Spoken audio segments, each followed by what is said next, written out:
હવે તમે તૈયારી કરો. આમ તો દર વર્ષે અહીંયા કથા થશે જ, પરંતુ તૈયારી કરો 2029ની કે જેમાં કેવલ ઓર કેવલ આજુબાજુના ગામડા નહીં, આખા દિયોદરમાં ગો ભક્તિની ખૂબ ઉચ્ચ અને દિવ્ય પ્રતિષ્ઠા સ્થાપિત થાય અને જન જનના હૃદયમાં, જન જનના ઘરમાં ગૌ માતા સ્થાપિત થાય એવો ભવ્ય અને દિવ્ય ગૌ ભક્તિ મહોત્સવ, ગૌ લીલા મહોત્સવ, ભગવત લીલા મહોત્સવ સંતો મહાપુરુષોના ચરણોમાં, સંતો મહાપુરુષોના સાનિધ્યમાં આ ગજાનન ગોસેવા આશ્રમ અને દિયોદરની ધરતી પર સંપાદિત થાય અને ખૂબ ખૂબ એવો એક ઐતિહાસિક કાર્યક્રમ અહીંયા સર્જિત થાય.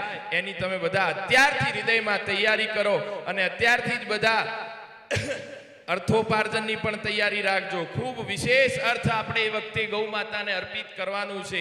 આખા જગતમાં ડંકો વાગી જવો જોઈએ કે બનાસકાંઠામાં એક એવું ધામ છે દિયોદર, અને દિયોદરના લોકોને એવો ભાવ છે જેવો ભાવ આખા જગતમાં ક્યાંય નથી. એવો ગૌ ભક્તિનો ભાવ આપણે આ દિયોદર તાલુકા સહિત સમગ્ર બનાસકાંઠામાં સ્થાપિત કરવાનો છે. એ જ ભાવના સહ સર્વેનો ખૂબ ખૂબ ખૂબ ખૂબ સાધુવાદ.